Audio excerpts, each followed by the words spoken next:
کیوں ضروری ہے؟ اللہ کے رسول کا حلیہ پہچاننا اس لیے ضروری ہے تاکہ ہم کفر و شرک سے محمد رسول الله. كتاب الشمائل المحمدية للإمام الترمذي رحمه الله تعالى. كان رسول الله صلى الله عليه وسلم ليس بالطويل البائن ولا بالقصير حضرت عبداللہ بن عباس نے پکڑ لیا. تم نے خواب دیکھا؟ ہاں. اچھا بتاؤ اللہ کے رسول کا حلیہ کیسے تھا؟ یہ ہم پکڑیں گے شمائل کو پڑھنے کے بعد ہر دجال کو پکڑیں ولا گے. بالجعد القطط ولا بالسبط بعثه الله. بسم الله الرحمن الرحيم. إن الحمد لله نحمده ونستعينه ونستغفره ونعوذ بالله من شرور أنفسنا ومن سيئات أعمالنا. من يهده الله فلا مضل له ومن يضلله فلا هادي له وأشهد أن لا إله إلا الله وأشهد أن محمدا عبده ورسوله. أما بعد فإن خير الحديث كتاب الله وخير الهدي هدي محمد صلى الله عليه وسلم وشر الأمور محدثاتها وكل محدثة بدعة وكل بدعة ضلالة وكل ضلالة في النار. باب ما جاء في تعطر رسول الله صلى الله عليه وسلم. قال حدثنا محمد بن رافع وغير واحد قالوا حدثنا أبو أحمد الزبيري قال حدثنا شيبان عن عبد الله بن المختار عن موسى بن أنس بن مالك عن أبيه قال كان لرسول الله صلى الله عليه وسلم سكة يتطيب منها أو كما قال. محترم حضرات، دینی بھائیوں بہنوں، اور امام ترمذی کی کتاب شمائل کی اس درس اور شرح میں شامل ہونے والے سارے ساتھیوں، آج نیا باب جو شروع ہو رہا ہے، باب نمبر 33 الحمدللہ. کتاب کا ایک بڑا حصہ ہم نے اور آپ نے سن لیا، پڑھ لیا، پڑھا لیا، سمجھا اور سمجھایا. اللہ تعالی ہم سب پر رحم فرمائے اور ہم سب کو عمل کرنے کی توفیق دے. آج کا نیا باب جو ہے وہ باب ما جاء فی تعطر رسول اللہ صلی اللہ علیہ وسلم. نبی علیہ الصلوۃ والسلام خوشبو، عطر، خوشبو کہتے ہیں، عطر کیسے، خوشبو کیسے استعمال کرتے تھے، کیا طریقہ تھا اور کون سی خوشبو آپ استعمال کرتے تھے،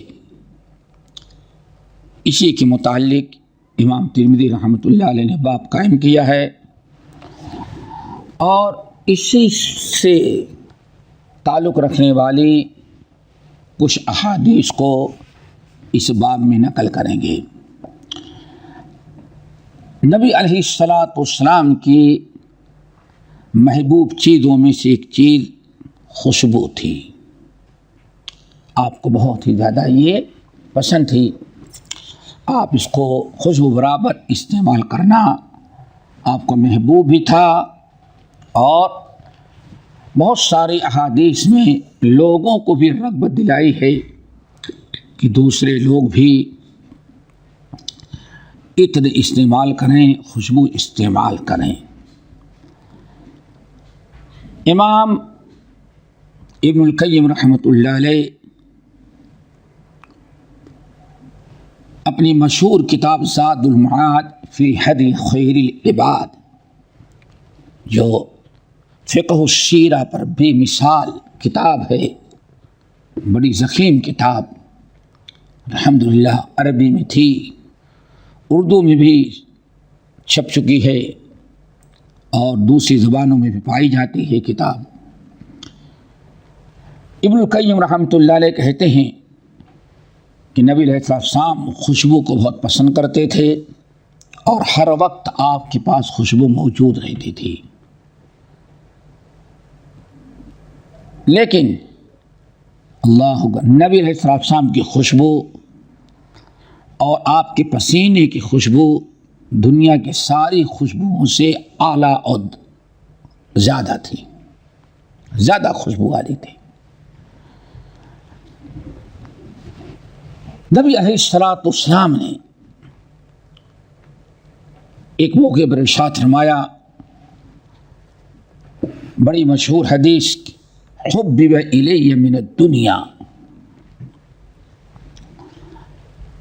یا من دنیاکم، تمہاری دنیاوی چیزوں میں یا دنیا کی چیزوں میں مجھے بہت ہی محبوب النساء عورتیں ہیں، عورتوں سے بڑی محبت، بیوی ہو تو بیوی کی حیثیت سے، بیٹی ہو تو بیٹی کی حیثیت سے، نواسی ہو تو نواسیوں کی حیثیت سے. کائنات میں عورتوں سے محبت کا ایک ریکارڈ قائم کر دیا نبی علیہ السلام نے. نماز پڑھا رہے ہیں، امامت کر رہے ہیں اور نواسی امامہ کو اپنے کندھے پر بیٹھائے ہوئے ہیں. یہ محبت کا ایک بہت بڑا ثبوت ہے کہ ہمارے نبی عورتوں سے کتنی محبت کیا کرتے تھے. نمبر 2، والطیب، خوشبو سے آپ کو بڑی محبت تھی. اللہ نے فرمایا، حبب الی، میرے دل میں اللہ تعالیٰ نے جن چیزوں کی محبت ڈالی ہے ان میں عورت ہے اور نمبر 2 خوشبو ہے. اللہ نے میرے دل میں ان دونوں چیزوں کی محبت پیوست کر دی ہے. آگے ارشاد فرمایا، وجعلت قرۃ عینی فی الصلاۃ، اور میرے آنکھوں کی ٹھنڈک اللہ نے نماز میں رکھی ہے. یعنی نماز ان تمام چیزوں سے بھی زیادہ محبوب ہے. اس سے اندازہ لگائیں کہ نماز کی کتنی اہمیت اور کتنی فضیلت ہے اور کس قدر اللہ کے رسول صلی اللہ علیہ وسلم کو نماز محبوب تھی. آج ہم کو امت میں 95% لوگ ایسے موجود ہیں جن کو نماز سے کوئی محبت باقی نہیں رہ گئی، اس لیے نماز پڑھتے ہی نہیں. تو بات یہاں سے چلی تھی کہ دنیا کی 2 چیزیں بڑی محبوب ہیں ہم کو یوں کہیں اس دنیا کے اندر ہمیں 3 چیزیں بڑی محبوب ہیں. نمبر 1، عورتوں سے محبت ہے. نمبر 2، ہمیں خوشبو بہت پسند ہے. تیسری چیز اللہ نے فرمایا، لیکن وجعلت قرۃ عینی فی الصلاۃ، سب سے زیادہ محبوب جس سے ہمارے دل کو سکون، راحت نصیب ہوتی ہے اور میری آنکھوں کی ٹھنڈک، دل کا سرور جو حاصل ہوتا ہے وہ نماز کے ذریعے ہے. نماز میں اللہ نے رکھا ہے. اللہ اکبر. اس سلسلے میں پہلی حدیث نمبر کے اعتبار سے 216 نمبر کی حدیث ہے. الحمدللہ، یعنی 215 حدیثیں ہم لوگ پڑھ چکے ہیں. 216 نمبر کی حدیث امام ترمذی رحمۃ اللہ علیہ کہتے ہیں، محمد ابن رافع ہمارے استاد نے حدیث ہم کو سنائی، ہم سے بیان کیا، اور ان کے علاوہ وغیر واحد، ایک نہیں بلکہ کئی اساتذہ نے ہم سے حدیث بیان کی. سبوں نے کیا کہا؟ حدثنا ابو احمد الزبیری، یعنی استاد تو ایک ہیں لیکن استاد پوری جماعت ہے. انہوں نے کہا حدثنا شیبان، ہم سے حدیث شیبان نے بیان کیا ان عبداللہ ابن المختاری، شیبان حدیث روایت کرتے ہیں عبداللہ ابن المختار سے، اور وہ روایت کرتے ہیں موسیٰ ابن انس بن مالک، یعنی انس بن مالک کے بیٹے موسیٰ رحمہ اللہ روایت کرتے ہیں، اور وہ کس سے روایت کرتے ہیں؟ ان ابی، اپنے والد سے۔ کیا ہو گئی؟ روایت الابناء عن الآبا، روایت الابن عن الاب، جس کو محدثین کی اصطلاح میں کیا کہتے ہیں؟ روایت الابناء عن الآبا۔ قال، ہمارے والد انس بن مالک رضی اللہ تعالیٰ عنہ کہتے ہیں کہ کان لرسول اللہ صلی اللہ علیہ وسلم سکۃ یتطیب منہا، نبی علیہ السلام کے پاس ایک سکہ تھا جس میں خوشبو تھی، اور آپ اس سے خوشبو استعمال کرتے تھے۔ یہ حدیث ابو داؤد وغیرہ میں بھی ہے۔ سکہ کہتے ہیں اس برتن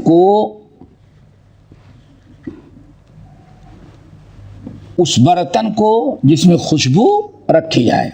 آج جیسے ہمارے پاس کیا آتا ہے؟ بوتل میں آتا ہے،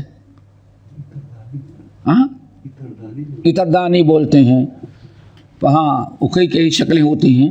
تو ایک معنی تو ہے کہ سکہ وہ برتن جس میں نبی علیہ السلام خوشبو بھر کے رکھتے تھے۔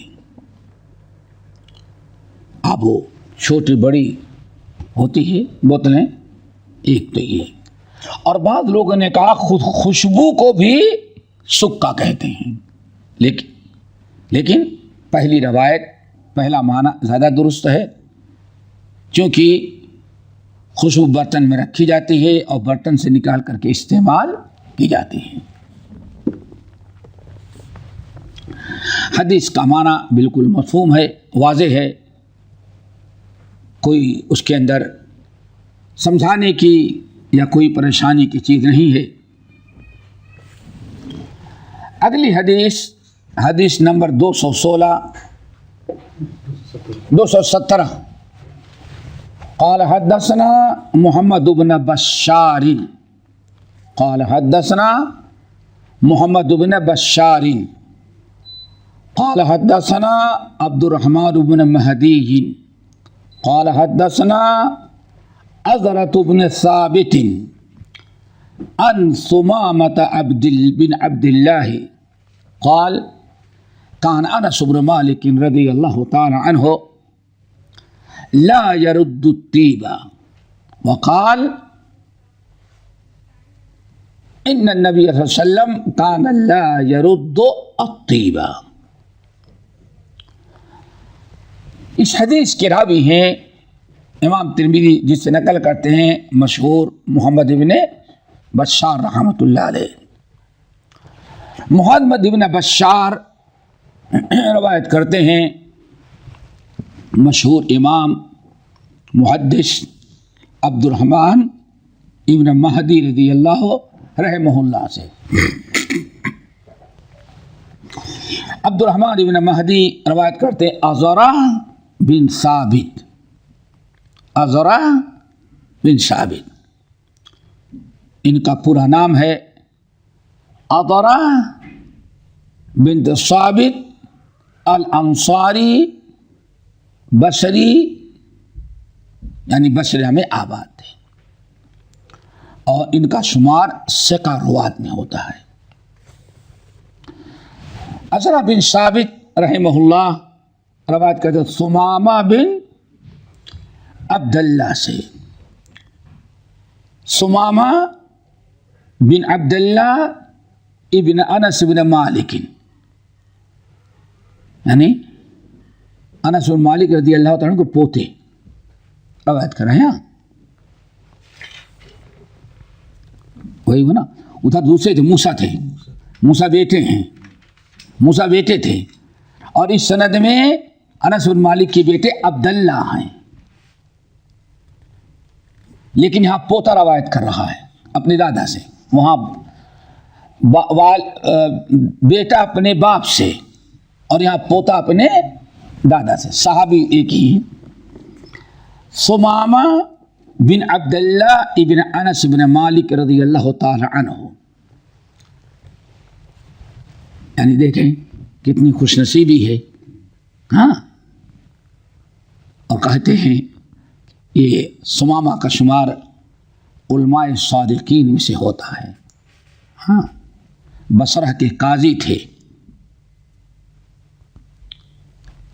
بصرہ کے قاضی تھے، بڑی خوش نصیبی، کہتے ہیں صحبت جدی 30 سنہ، میں اپنے نانا سے چمٹا رہا، دادا سے، اپنے دادا سے خدمت میں 30 سال میں نے گزارے ہیں، ہاں،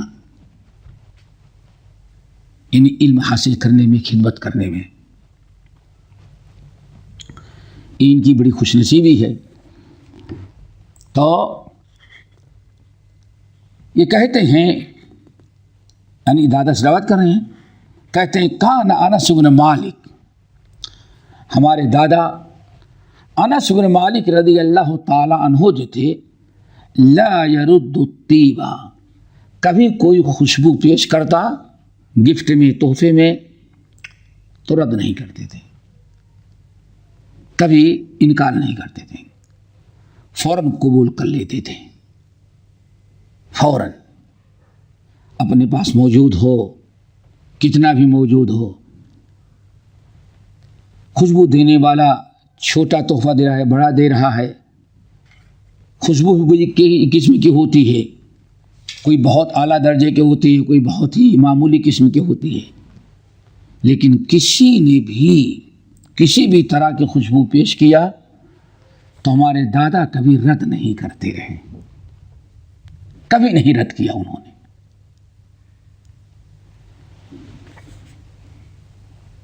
وقال انس، اور کہتے تھے ہمارے دادا کہتے کہ ان النبی صلی اللہ علیہ وسلم کان لا يرد الطیبہ، نبی علیہ السلام خوشبو کبھی رد نہیں کرتے تھے، کسی نے گفٹ میں، تحفے میں دیا، ہدیہ کیا تو آپ کبھی انکار نہیں کرتے تھے، ہاں۔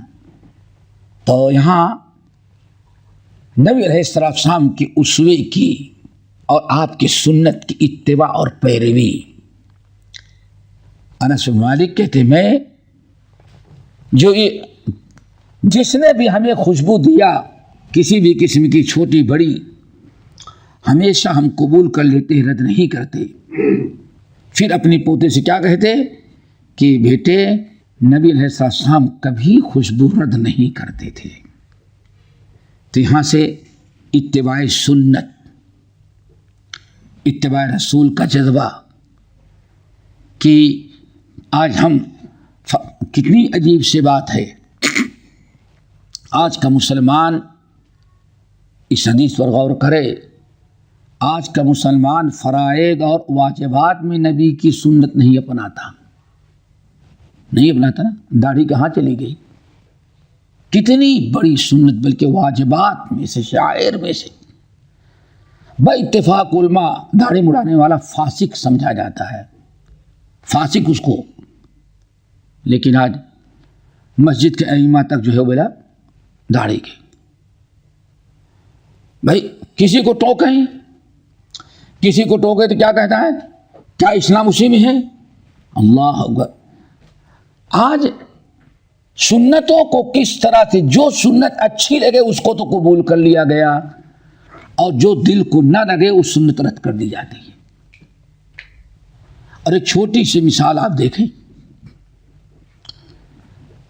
چھوٹی سی مثال دیکھیں، ساری زندگی گزر گئی، بال کچھ اور انداز کے رکھتے رہے، کچھ فلم اسٹاروں نے، ان کے ہاں مرد عورت کوئی ہے نہیں، لمبی لمبی چوٹیاں باندھنے لگے گونت کر کے عورتوں کی طرح، تو من چلی مسلمانوں نے کہا نبی کی سنت ہے، ذرا دیکھو، تم نے ان کی سنت فلم اسٹاروں کے اپنائی ہے، تمہیں کوئی ثواب نہیں ملے گا۔ اب کیا کہتے ہیں؟ نہیں، اللہ کے رسول تو اللہ کے رسول ایسے نہیں بتاتے اور تم بانٹتے ہو، کیسے ڈھونڈ کر کے لاتے ہیں؟ تو معاملہ ہے نفس پرستی کا۔ نبی کی سنت مرضی کے مطابق ہو قبول کر لیں گے، اگر مرضی کے مطابق ہو تو سنت کے ٹکرا دیا جاتا۔ کتنی عبرت کی چیز! یہاں فرائض واجبات میں سنت نہیں، صرف خوشبو ہدیہ گفٹ قبول کرنے کی بات ہے، کبھی نہیں رد کرتے۔ کیوں؟ ہم نے نبی کو کبھی رد کرتے ہوئے نہیں دیکھا ہے، اتباع سنت کا جذبہ تھا۔ آگے مزید اس کی تفصیل آ رہی ہے۔ اگلی حدیث 218، قال حدثنا قتيبة بن سعيد، قتيبہ ابن سعید نے روایت کیا، وہ کہتے ہیں ابن ابی فدیک نے ہم سے روایت کیا، اور وہ کہتے ہیں عبداللہ ابن مسلم بن جندب عن ابیہ عن ابن عمر روایت کیا۔ ہاں، عبداللہ ابن مسلم بن جندب عن ابیہ، یعنی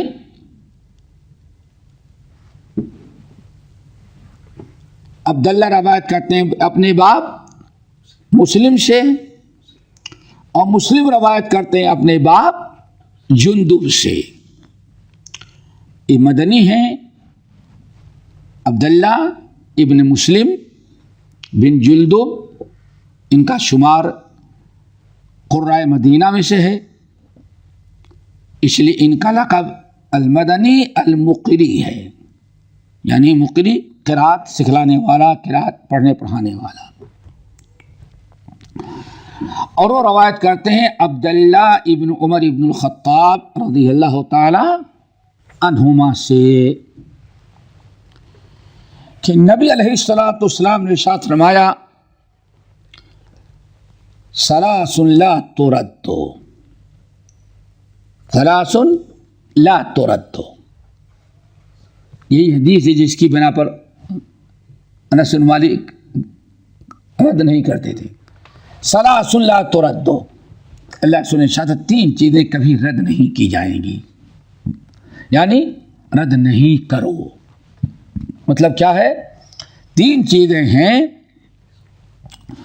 اگر وہ بطور گفٹ کے، بطور ہدیے کے، بطور مہمان نوازی کے، عزت اور احترام کے لیے پیش کی جائیں تو ان کو رد نہیں کرو، ان کو قبول کر لو۔ بڑی مشہور حدیث ہے۔ نمبر 1 الوسائد، وسد مخدہ یعنی تکیہ۔ انسان جب لیٹتا ہے تکیے پر سر رکھتا ہے تو سر کے ساتھ اس کا یہ گال جو ہوتا ہے وہ اس پر سے اس کا نام مخدہ ہو گیا۔ تو وسائد یعنی تکیہ، اگر کسی نے پیش کیا تو لے لیں۔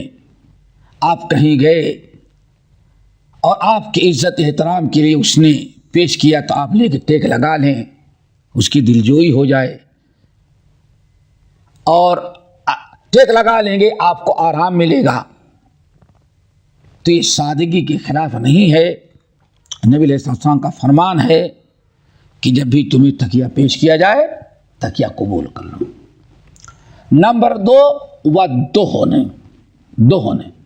دہن سے مراد یہاں خوشبو ہے، چونکہ عام طور پر تیل کی طرح خوشبو بھی، اور کہا جاتا ہے کوئی خوشبو بغیر تیل کے، خوشبو کو تیل میں بسایا جاتا ہے، وہی کہہ رہا ہوں، کوئی خوشبو بغیر تیل کے ہوتی ہی نہیں، اسی لیے اس کو تیل کہہ دیا گیا، دہن یعنی خوشبو۔ وہ دہنو، خوشبو پہ بات چلائی نا، اللہ رسول کا عطر، خوشبو کیسے استعمال کرتے تھے، تو خوشبو کبھی رد نہیں کرنا دے۔ کسی نے آپ کے سامنے پیش کیا تو آپ اس کو قبول کر لیں، استعمال کریں۔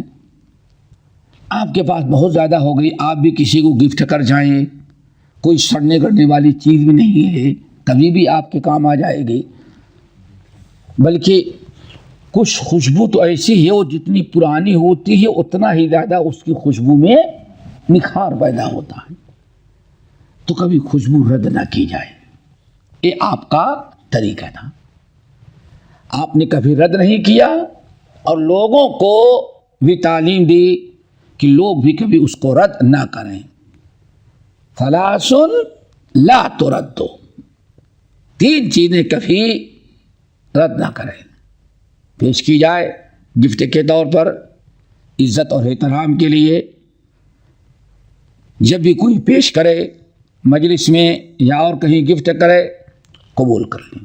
2 ہو گئی۔ نمبر 3 واللبن، دودھ، اس پر بات گزر چکی ہے، اللہ رد نہیں کرتے، اور یہ بھی حدیث بات اللہ کے رسول نے کی حدیث گزر چکی ہے کہ اللہ کے رسول نے فرمایا صرف ایک مشروب ایسا ہے جو مشروب کا بھی کام دیتا ہے اور غذا کا، وہ کیا ہے؟ دودھ۔ اب دودھ بھی ہے، اور کہتے ہیں بعض لوگ لسی بھی اسی سے بنی ہوئی چیز ہے، لسی کا رواج اب ہوا ہے ہمارے دیہاتوں میں، بہت سارے علاقے ایسے جیسے خاطر شمالی ہند ہے، لسی نہیں، اس کو دہی کی شکل میں یا چھاچھ کی شکل میں پیا جاتا ہے، اور بہت ساری بیماریوں کا علاج۔ اچھا کمال ہے، دیکھو دودھ میں دودھ ہے اس کی تاثیر الگ، دہی ہے اس کی تاثیر الگ، چھاچھ ہے اس کی تاثیر الگ، اور مٹھا جو پیتے ہیں نا اس کی تاثیر الگ، جتنی چیزیں، اور اسی سے مکھن گھی نکلتا ہے اس کی تاثیر الگ، اور دودھ جب پکایا جاتا ہے اس پر جو کیا کہتے ہیں ملائی آتی ہے اس کی تاثیر، ٹیسٹ سے بھی الگ، تاثیر بھی الگ۔ دیکھو اللہ تعالیٰ نے عجیب سے، اور اسی دودھ کو جب کھویا اس کو بنایا جاتا ہے مٹھائی کے لیے، دیکھو اس کی تاثیر بالکل الگ ہو جاتی ہے، ایک ہی چیز کو کتنے انداز سے بنایا جاتا ہے، اور یہ صرف دودھ کا کمال ہے جو اللہ نے اس میں رکھا ہے۔ اگلی حدیث نمبر 219، قال حدثنا محمود بن غیلان الثقفی قال حدثنا ابو داود الحفری، میرے خیال سے پہلی مرتبہ آئے ہیں، ابو داود الحفری، ابو داود تو کنیہ ہے، نام ہے عمرو بن سعد، ابو داود الحفری، ان سفیان ثوری، جریری،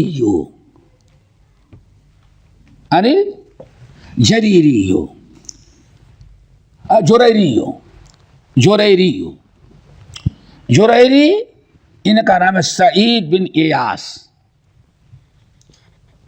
الجریری سعید بن ایاس ابو مسعود البصری، کنیت کیا ہے؟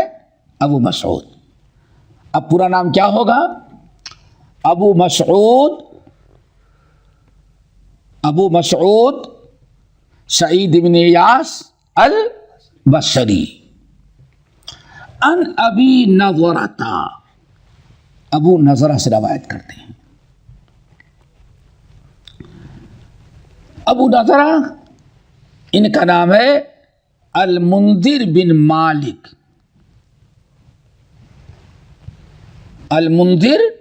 بن مالک، بن قطعہ، قاف تا عین تا مربوطہ، ان ابی نضرہ، ان کا نام المنذر بن قطعہ العبدی،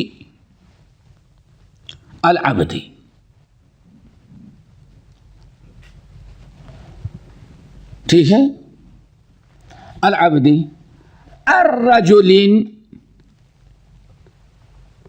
ایک آدمی سے روایت کرتے ہیں. اب وہ آدمی کیا ہے اس کا پتہ نہیں، یعنی سند میں ایک مجہول راوی آ گیا، حدیث کیا ہو جائے گی؟ وہ ضعیف ہو جائے گی. لیکن اس مفہوم کی حدیث دوسری روایت سے موجود ہے، اس لیے قابل عمل ہوگی. لیکن فنی اعتبار سے ذرا دیکھیں، سارے راوی ثقہ ہیں اور سب معروف ہیں، حسب نسب سب کا معلوم ہے اس کا نام کیا ہے.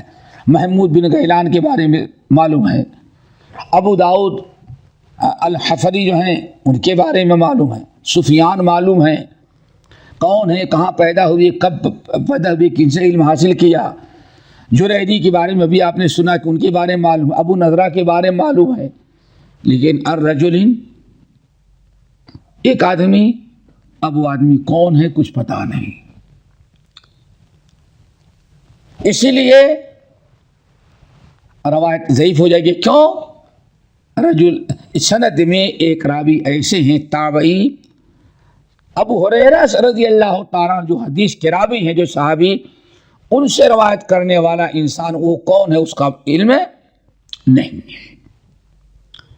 اور بعض لوگوں نے کہا کہ نہیں، چونکہ تابعی ہے، خیر القرون کا زمانہ تھا، اس لیے ان کی روایت قابل قبول ہوگی. لیکن جمہور کہتے نہیں، تابعی میں اچھے بھی لوگ تھے، سچے بھی لوگ تھے، اور جھوٹ بولنے کا رواج بھی، چونکہ عبداللہ ابن سبا کا فتنہ شروع ہو چکا تھا. قال رسول اللہ صلی اللہ علیہ وسلم. لیکن یہ حدیث صحیح مسلم کے اندر بھی اس مفہوم کی ثابت ہے، حدیث قابل عمل، قابل حجت ہے. کیوں؟ اس کے شواہد موجود ہیں. حدیث کیا ہے؟ اللہ کے طیب الرجال ما ظہر ریحہ وخفی لونہ. مردوں کی خوشبو وہ ہے جس کا لون، رنگ چھپا ہو اور خوشبو اس کی ابھری ہو، ظاہر ہو. یعنی بہت ساری زینت کی چیزیں استعمال کی جاتی ہیں، جیسے آج دیکھیں عورتیں باقاعدہ رنگین ہوتی ہیں، سرخ ہوتی ہیں، بلو ہوتی ہیں، اور کالی بھی ہوتی ہیں. ہر علاقے میں، افریقہ کے بہت سارے علاقے ایسے ہیں چہرے وغیرہ پر جو کریم آتی لگانے وہ بھی کالی ہی ہوتی ہے، وہ بھی کالی ہوتی ہے. ہمارے ساتھی تھے تو دیکھو کالی لگاتے تھے، ہمارے یہاں کریم تو کسی اور رنگ کی ہوگی نا، وہ بالکل کالی. تو ہر علاقے میں خوشبو جو ہوتے میں زینت کی چیزیں جو ہے اس میں کچھ خوشبو والی ہوتی ہیں اور کچھ بغیر خوشبو کی، اور کچھ خوشبو والی بھی ہوتی ہیں اور رنگین بھی ہوتی ہیں، کلر والی ہوتی ہیں. تو نبی علیہ السلام نے مردوں اور عورتوں کی خوشبو میں تفریق کر دی ہے کہ مرد کون سا خوشبو استعمال کرے اور عورتیں کون سی خوشبو استعمال کریں. تو آپ نے فرمایا طیب الرجال، مردوں کی، رجال رجل کی جمع ہے، طیب الرجال مردوں کی خوشبو وہ ہونی چاہیے جس میں خوشبو ہو لیکن رنگ نہ ہو. ما ظہر ریحہ ہو، جس کی خوشبو ظاہر ہو، ابھر کے آ رہی ہو. وخفی لونہ ہو، اور رنگ اس کا پوشیدہ ہو. یہاں ایک چیز اور بتا دیں، مردوں کی خوشبو تو آپ نے سمجھ لیا کہ اللہ رسول نے فرمایا مردوں کی خوشبو کیسے ہو؟ جس میں خوشبو ہو، کلر نہ ہو، رنگ نہ ہو. لیکن کچھ خوشبو ایسی ہوتی ہیں آج مردوں کی، وہ آپ ہاتھ میں رکھیں گے تو رنگین تو ہوتی ہے، رنگین ہوتی ہے، کپڑے میں لگ جائے تو رنگین ہوتی. لیکن اگر اس کو آپ مسل کر کے اپنے چہرے پر یا بدن میں لگائیں گے تو کلر نہیں آتا اس میں. اسی لیے بہت سارے لوگ جو آج عطر میں بھی کچھ کیمیکل ڈالے جاتے ہیں، اس سے رنگ وہ بدل جاتا ہے. تو کچھ لوگ نادانی کرتے ہیں تو اس سے نکالے اور فوراً لگا لے، دھبا پڑ گیا، کلر آ گیا. لیکن اسی کو اگر پہلے ذرا سا ہاتھ میں مسل کر کے پھر رگڑتے تو کبھی نہ ہوتی. تو یہاں مردوں کے لیے جو خوشبو اللہ رسول نے منع کیا ہے وہ خوشبو جو لگانے کے بعد جس کا رنگ ظاہر ہو. اگر لگانے کے پہلے کوئی خوشبو بوتل میں بھری ہوئی ہے تو اس خوشبو سے رنگ، اگر وہ خوشبو رنگین ہے تو اس رنگ سے کوئی حرج نہیں، بشرطے کہ اس کو جب مسل کر کے لگائیں تو کپڑے پر یا بدن پر وہ رنگ نظر نہ آئے. وطیب النساء، اور عورتوں کی خوشبو جو ہے وہ کون سی ہے؟ ما ظہر لونہ، جس کا رنگ ظاہر ہو. وخفی ریحہ، اور خوشبو اس کی پوشیدہ ہو. یہ نبی علیہ السلام نے مردوں اور عورتوں کی خوشبو میں تفریق کر دی ہے.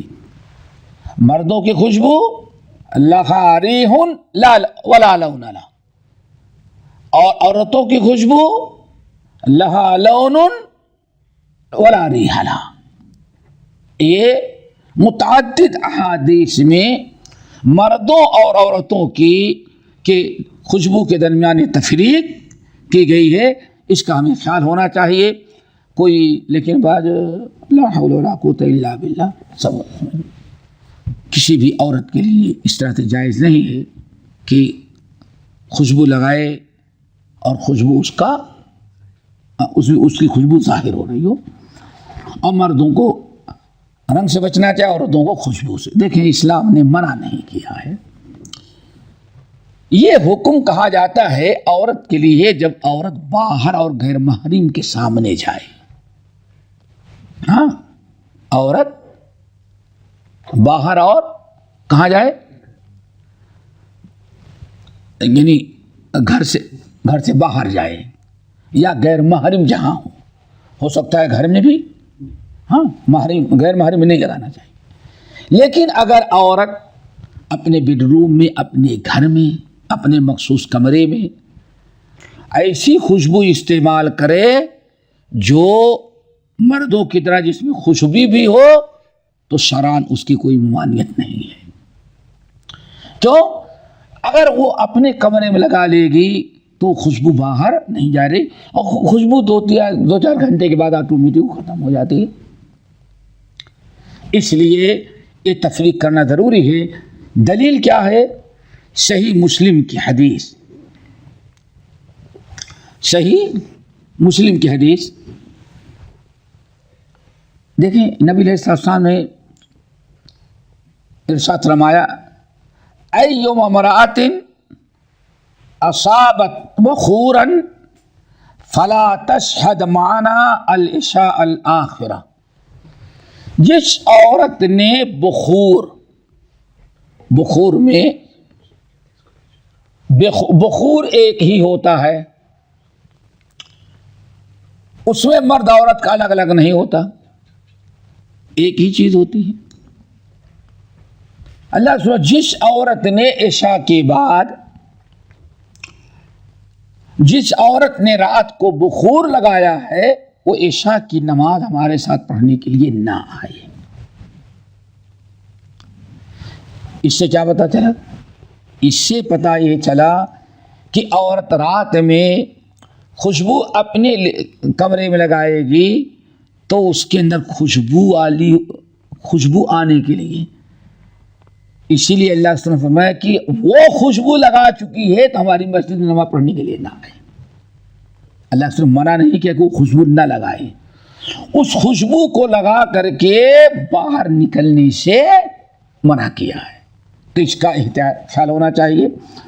اور نبی علیہ الصلوۃ والسلام ایک دوسری حدیث ہے کتاب الجمعہ میں آتی ہے کہ اللہ کے رسول نے فرمایا جمعہ کی نماز پڑھنے کے لیے آؤ تو تم خوشبو لگا کر کے آؤ، ٹھیک ہے نا، خوشبو لگا کر کے آؤ۔ اگر تمہارے پاس اپنی خوشبو نہیں ہے تو اپنی بیوی کی خوشبو لگا کر، پتہ چل گیا کہ خوشبودار وہ عطر جس میں خوشبو ہو عورت کے لیے اپنی کمرے میں لگانے میں کوئی مدعا کوئی حرج نہیں ہے۔ چلو حدیث نمبر 220،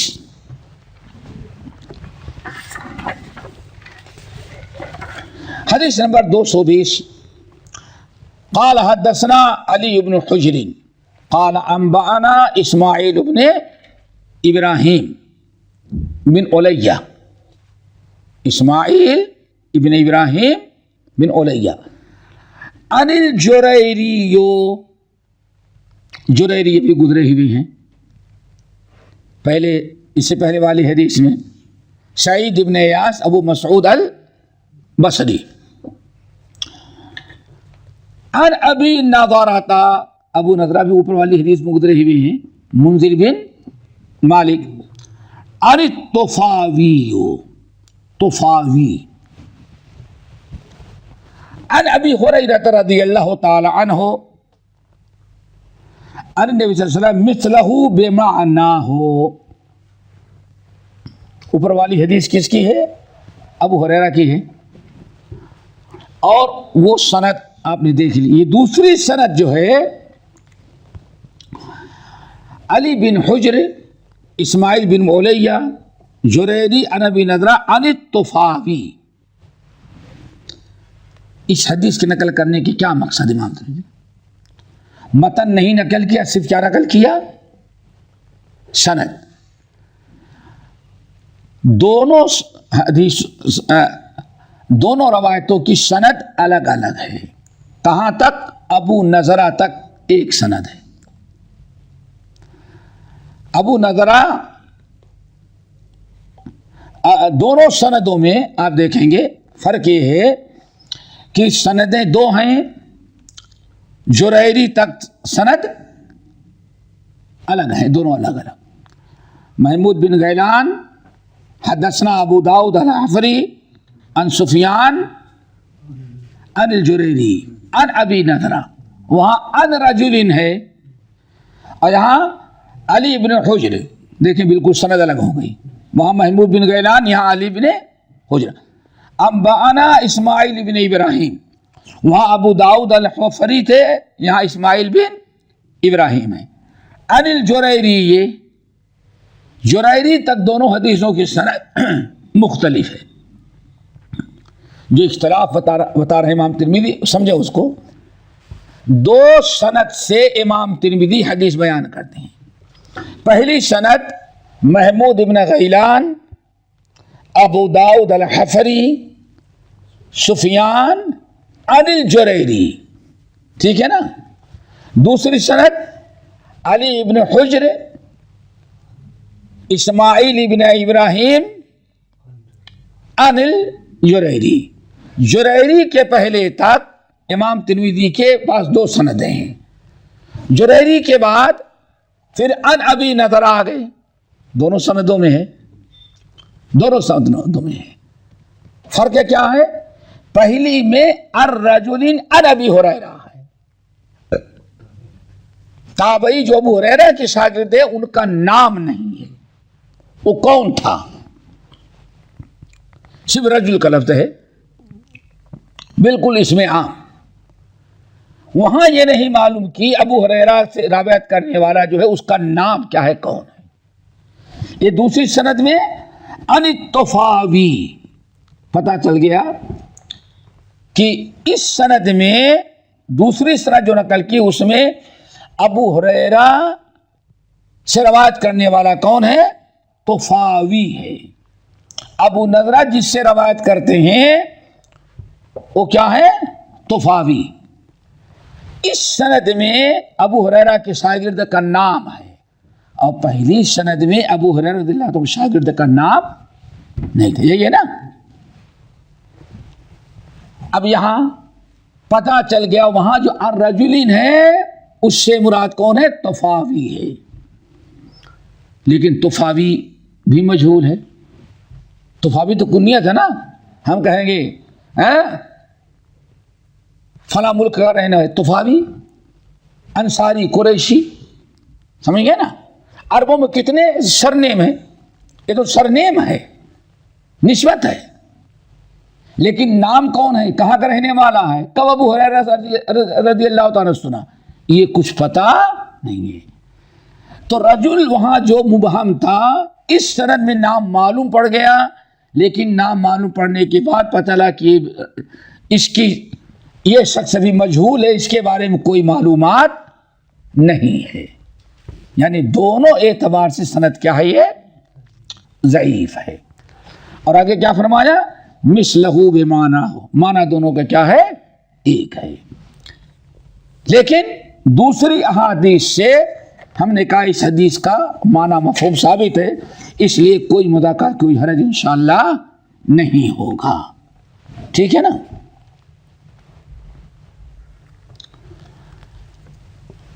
اگلی حدیث یہی ہے، حدیث نمبر 221. قال حدثنا محمد بن خلیفہ وعمر بن علی قال حدثنا یزید بن زرعی، سب مشہور راوی. قال حدثنا حجاج الصواب عن حنان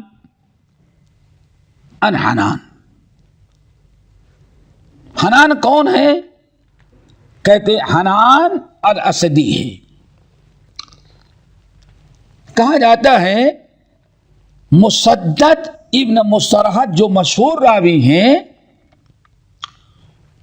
ان کا چچا داد بھائی ہے.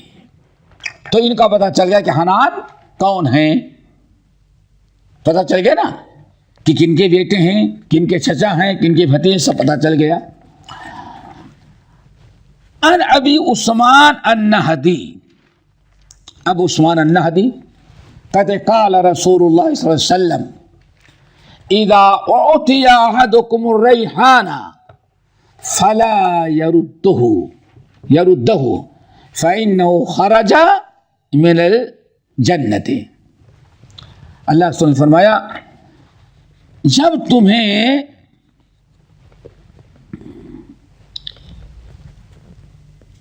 ریحان سے مراد خوشبو، ہر وہ پتا، یہ دیکھیں یہ جو خوشبو بنتی ہے نا، بہت ساری خوشبو ہیں، کچھ درخت رہتے ہیں ان کے پتوں سے بنتی ہے، ان کے پتوں میں خوشبو ہوتی ہے. چمیلی تو تلسی کو بھی کہتے ہیں لوگ، تیز پتہ. تو ریحان وہ پودا جس میں خوشبو ہو. اللہ سبحانہ وتعالی جب تم میں سے کسی کو ریحان یعنی خوشبو دی جائے فلا یردہ. اور ایک چیز ہو یاد رکھیں، آج کے بڑا رواج ہوتا ہے، آپ کو کوئی پھول پکڑا دے، کچھ ایسے چیز پھول ہے جو خوشبو کے لیے ہوتے ہی ہیں، اگر کو پکڑا دیا گیا خوشبو ہے تو آپ لے لیں، کوئی مذاکرہ کوئی. اللہ سے فرمایا فلا اس کو نہ لوٹے فإنہ خرج من الجنت، چونکہ جنت سے آیا ہوا ہے. حدیث تو بڑی مشہور ہے، لیکن سب سے بڑی چیز یہ کہ حدیث کا خوشبو جو ہے اس کو رد نہیں کرنا چاہیے. حدیث بالکل صحیح ہے، ریحان کا لفظ آیا ہے، لیکن جنت سے نازل کی گئی اس کا کوئی ثبوت نہیں. کیوں؟ وہ حدیث جو ہے ابو عثمان جو ابھی حدیث نمبر 221 یہ سند کے اعتبار سے ضعیف ہے، اور ضعیف ہونے کی دو وجہ ہے. نمبر 1 حدیث مرسل ہے، نمبر 2 حنان الاسدی جو ہے وہ کوئی بہت زیادہ ٹھوس راوی نہیں ہے، وہ ادنا درجے کے راوی ہیں. تو سند کے اعتبار سے حدیث صحیح تو نہیں ہے، لیکن صحیح مسلم کے اندر بصراحت بسند صحیح ابو ہریرہ رضی اللہ تعالیٰ عنہ حدیث مروی ہے کہ اللہ رسول نے ارشاد فرمایا من عرض علیہ ریحان فلا یردہ من عرض علیہ ریحان، جس شخص کے سامنے کیا پیش کیا جائے؟ خوشبو، ریحان. من عرض علیہ ریحان فلا یردہ، جس شخص کے سامنے خوشبو پیش کی جائے تو اس کو رد واپس نہ کرے، لوٹائے نہیں. فإنہ خفیف المحمل، کیونکہ اٹھانے میں بڑی بالکل ہلکی پھلکی لگیج میں کچھ فرق نہیں آئے گا. اور سب سے بڑی چیز طیب الریح ہے، ہاں خوشبو بڑی اس کی اچھی ہوتی ہے. تو اس حدیث سے میں کئی سند سے حدیث مروی ہے، اس حدیث کو انشاءاللہ اس کی حدیث قبول کرنے میں کوئی حرج اور کوئی مذائقہ نہیں ہے. ٹائم ہے، ایک آخری حدیث ہے جو بالکل بہت ہی آسان ہے. اس باب کی آخری حدیث حدثنا عمر بن اسماعیل بن مجالد بن سعید الحمدانی قال حدثنا ابی یعنی اسماعیل عن قیس بن ابی حازم عن جریر بن عبد اللہ قال اوردت بین یدی عمر بن الخطاب رضی اللہ تعالی عنہ فألقى جریر رداءه ومشى في ازاره. اورثت بین یدی عمر بن الخطاب فألقى جریر رداءه ومشى في ازاره. ابو حازم کہتے ہیں جریر بن عبداللہ البجلی مشہور صحابی کہتے ہیں مجھے عمر ابن الخطاب رضی اللہ تعالیٰ عنہ کے سامنے پیش کیا گیا، ملاقات کے لیے مجھے عمر ابن الخطاب رضی اللہ تعالیٰ عنہ کے سامنے لایا گیا، پیش کیا گیا. تو جریر جو تھے وہ چادر اوڑھے ہوئے تھے، چادر ردا کہتے ہیں، چادر شال اوڑھے ہوئے تھے. فألقى جریر رداءه، جریر نے اپنی شال اتار کر کے رکھ دی. ومشى في ازار، اور ازار پہن کر کے آگے بڑھے جانے لگے. تو عمر رضی اللہ عنہ نے کہا خذ رداءک، اپنی شال اٹھا کر کے اوڑھ لو. یعنی شال زینت کی طور پر اڑی جاتی رہی تھی، شال اڑی جاتی ہے کہیں، بلکہ بہت سارے علاقے آج بھی شمالی ہند میں ہیں، وہ چادر فیشن کے طور پر ہمیشہ اڑی جاتی ہے. جمعے میں، عید میں، تقریب میں گرچہ گرم ہی شال رہے. پورے بنگال کو دیکھ ڈالیں، اس کو انگوچھا کہتے ہیں، برابر ان کو اوڑھنا ہی اوڑھنا ہے. تو اس زمانے میں بھی یمن وغیرہ کی شالیں آتی تو اوڑھنے کے لیے، تو جریر بن عبداللہ شال اوڑھ کر کے اوڑھے ہوئے تھے، عمر ابن الخطاب رضی اللہ تعالیٰ کے سامنے پیش کیے گئے، ملاقات کے لیے لایا گیا. لیکن جب قریب پہنچے تو شال انہوں نے اتار کر کے رکھ لیا. ومشى في ازار، اپنے ازار میں چلنے لگے. فقال عمر ابن الخطاب رضی اللہ تعالیٰ عنہ نے کہا خذ رداءک، بھائی بہت اچھے لگ رہے تھے، اپنی شال اٹھا کے اوڑھ لو. خذ رداءک، اپنی شال اٹھا کر کے اوڑھ لو. فقال عمر، تو عمر فاروق کا حکم ہوا، جریر بن عبداللہ نے اپنی شال دوبارہ اٹھا کر کے اوڑھ لی. پھر عمر فاروق رضی اللہ تعالیٰ عنہ نے حاضرین سے کہا، لوگوں سے کہا ما رأیت رجلا احسن الا ما بلغنا من صورت یوسف علیہ السلام. اللہ اکبر. جب شال اوڑھ لیے تو زینت کے تو اور حسن جمال بڑھ گیا. اوڑھ لیے زینت کی چیز، تو عمر فاروق نے کہا کہ لوگوں، ہم نے آج تک یہ تمہارے بھائی جریر سے خوبصورت انسان نہیں دیکھا. ما رأیت رجل احسن، اس سے خوبصورت انسان آج تک میں نے نہیں دیکھا. ہاں جیسے کہ ہم کو بتایا گیا ہے یوسف علیہ السلام اس سے بھی زیادہ خوبصورت تھے. اللہ ما بلغنا من صورت یوسف علیہ السلام. یوسف علیہ السلام کے متعلق بیان کیا گیا، ان کی خوبصورتی جو ہم لوگوں کو بتائی گئی ہے، تو کہہ سکتے ہیں کہ یوسف کے بعد دنیا کا سب سے خوبصورت انسان کون ہے؟ جریر ابن عبداللہ. اسی پر یہ باب ختم ہوا. یہاں ایک بڑا مسئلہ یہ ہے کہ یہاں خوشبو تو کوئی تذکرہ ہے ہی نہیں جریر بن عبداللہ کی روایت میں، اس کو کیوں یہاں نقل کیا؟ تو بعض شراح حدیث نے کہا اس لیے پیش کیا کہ عام طور پر جب انسان کہیں جاتا ہے تو زینت کر کے جاتا ہے. جب انہوں نے نہایا دھلا اور شاندار شال اوڑھی تو عام طور پر ایسے موقع پر انسان خوشبو بھی استعمال کرتا ہے، اور خوشبو لگانے کے بعد انسان کے چہرے پر یا اس کے بدن پر مزید حسن جمال میں اضافہ ہوتا ہے. اسی لیے امام ترمذی رحمۃ اللہ علیہ نے عمر فاروق رضی اللہ تعالیٰ عنہ کے قول یہاں نقل کیا. اسی باب ختم ہوا. اللہ تعالیٰ ہم سب کو توفیق نصیب فرمائے.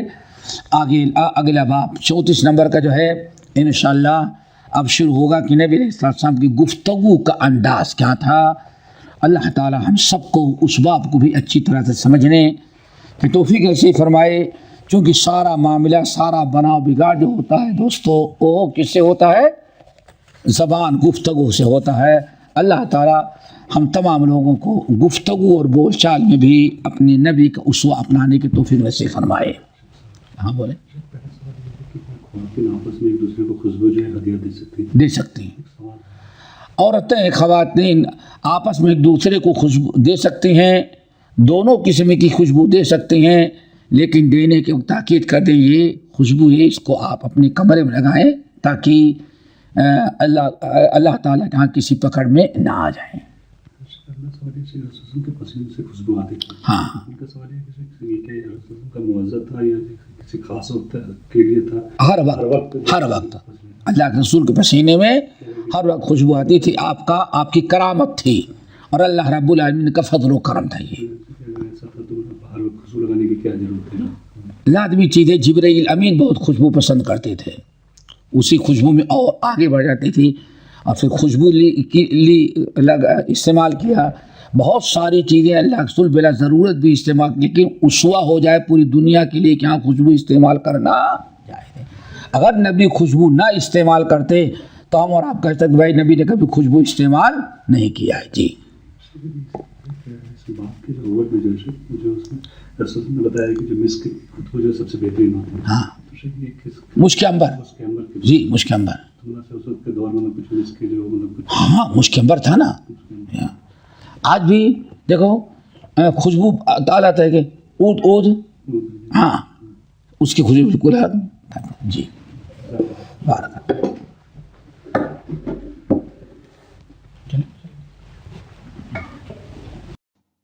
ہمارے چینل کو سبسکرائب کیجیے اور بیل آئیکن کو دبانا نہ بھولیں تاکہ آپ کو نئی ویڈیو برابر ملتی رہیں. لائک اور شیئر کرنا نہ بھولیے.